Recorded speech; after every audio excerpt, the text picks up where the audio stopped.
Now then, we're back on another kitchen respray. A lot of our customers ask us the steps and processes regarding a kitchen respray. So we thought we'd do you a short video and walk you through the process and hopefully answer some of those questions along the way. So the first step before we do anything is mark out the doors, or map them out as we call it, so we know what doors go where. They get labelled up before they're taken away. So when they come back, we just refit them. They go in the exact same place, shut nice and easy. No excessive gaps, and all's good. These customers have opted for new handles, which the holes are at different centres. So the handles are coming off.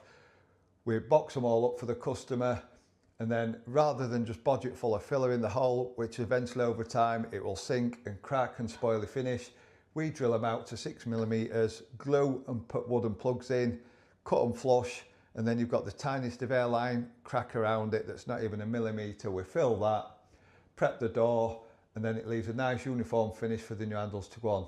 And after that, we degrease the door. We're not saying you're all dirty, but it's basically anywhere around your oven. It does tend to transit grease onto it, which can contaminate your finish. And also, if we're getting technical, it's emulsification off your hands. You've got your natural oils and grease coming out your hands, and you'll notice it dishwasher, your common most used cupboards, or the newel post at the bottom of your staircase. It's like a black sticky gunk.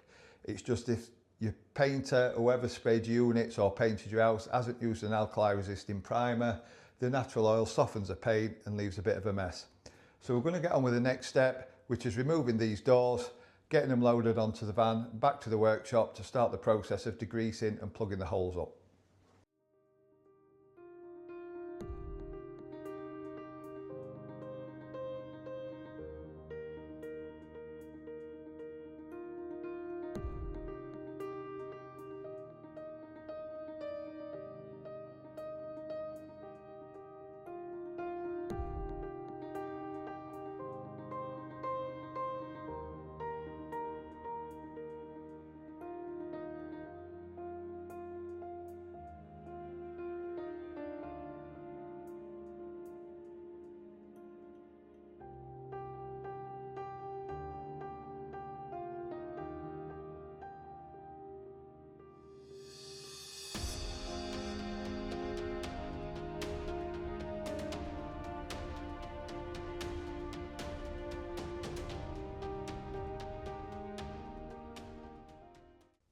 So the next step in the process, these have all been degreased, nice and clean now, and the customer's opted for different handles, which your centre points could be anywhere.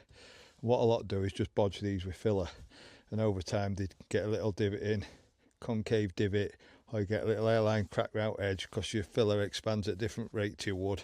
It just breaks away and it ruins your nice uniform finish. So what we like to do, 6mm wood drill bit,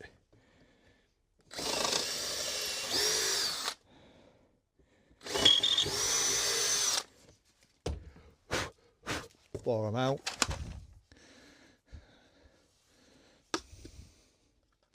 $6mm dowel, bit of glue, fair bit of glue on that one.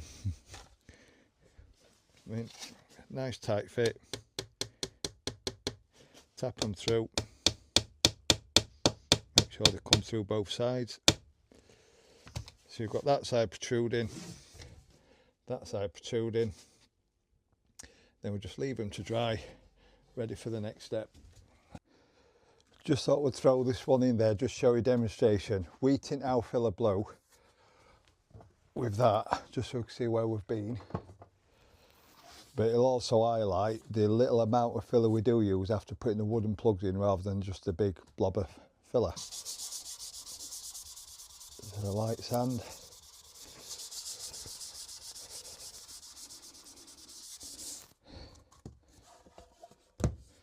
I don't know if you can see that. There's one. There's the other one.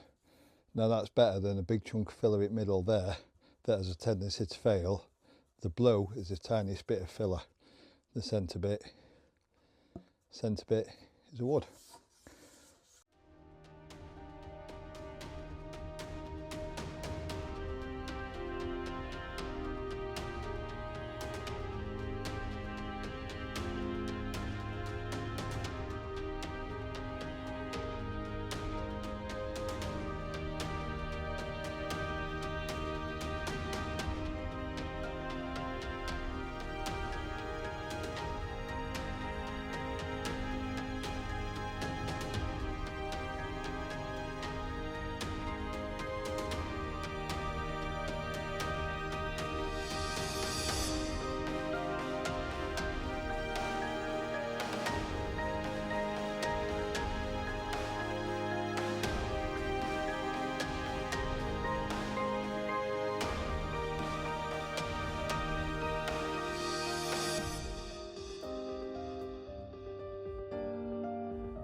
Now we're back on site after a week in the workshop working on the doors. Now the same principle goes from site. So we start off, quality degreaser, plenty of clean microfiber cloths, plenty of clean water, and they're the same principle. It's the natural oils out your skin that transits onto the surfaces.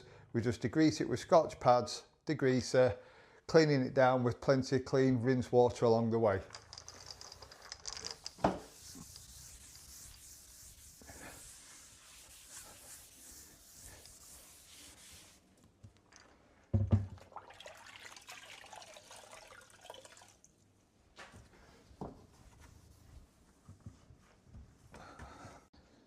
Just as a side note, showed you the wooden plugs in the drawers earlier rather than big clumps of filler. These are fake drawers that generally sit below your kitchen sink. Obviously your sink bowl goes down, so they are fake drawers. Again, wooden plug, put them in last week when we took the doors off, trimmed them off this morning with a saw. So you can see on that, that's a solid wooden plug. There's minimal filling around that rather than the big clump of filler that will divot in. But just highlighting that again, it's just little things that make all the difference.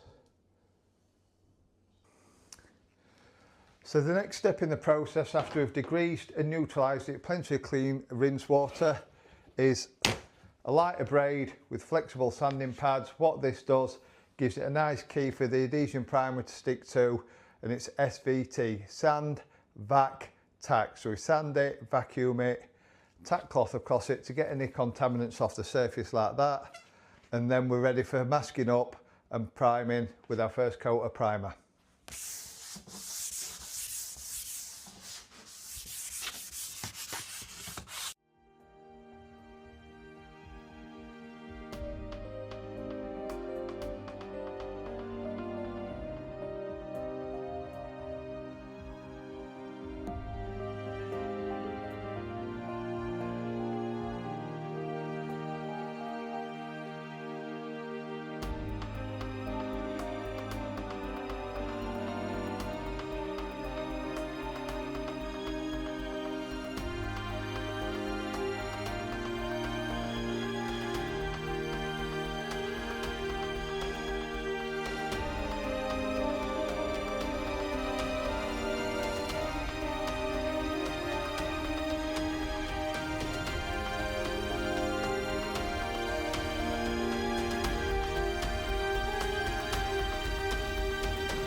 We're back on site for day 2. So today we're all about masking up. Yesterday saw us degrease, rinse it, abrade it, hoover, vac and tack and clean up and leave it nice and clean. Today we're back, we're concentrated on masking up. As you can see, we'll leave the hob, the sink's not masked up, the oven's not masked up. That means a customer can use it tonight.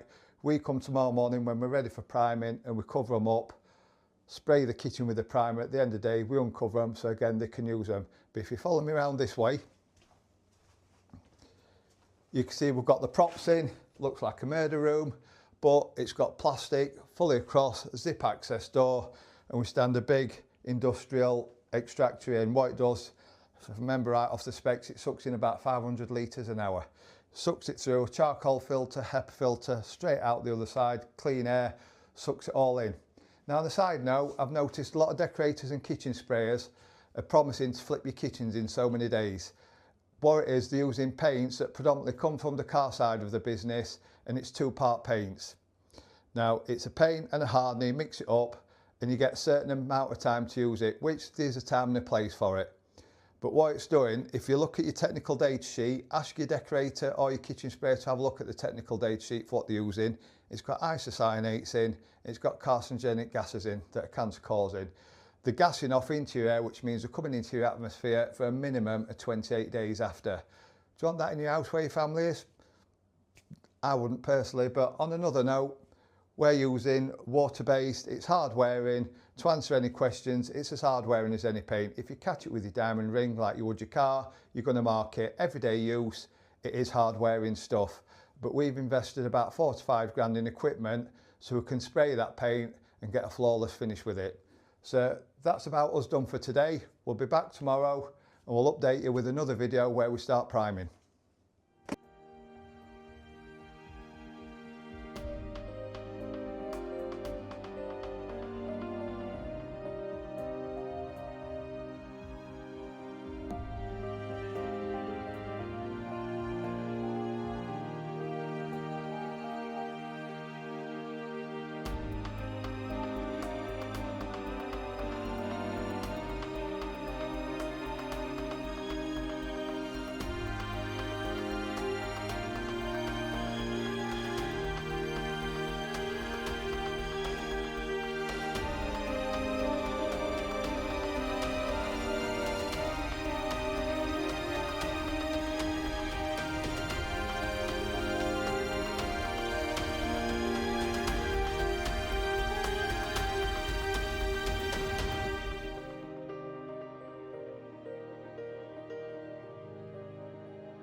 So we're back on site, day 4. As you can see, we've already done the top coats.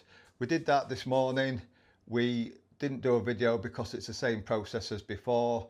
It's sand it, vac it, tack it, get rid of any contaminants, spray the first coat on, give it an hour or two. Same again, sand, vac, tack, spray the second coat. We're now going to give it an hour or so because it's quite warm, and then it'll dry quick. So then what we'll do, remove the masking, leave the floor protection down because we'll be in and out tomorrow, and we can leave them with a nice usable kitchen tonight, and then tomorrow is the last day. We'll come refit the doors, refit the new handles and clean the kitchen top to bottom before we leave. So at the end of the last day on site, and as you can see, we've drilled and refitted the new handles. These black satin ones look super crisp against that finish. The doors are fitted where they should be. They're on soft close hinges. You can see the gap round the edges how it should be, all aligned. We've cleaned the worktops, took the floor protection up, customers put the stuff back, and they are over the moon with it.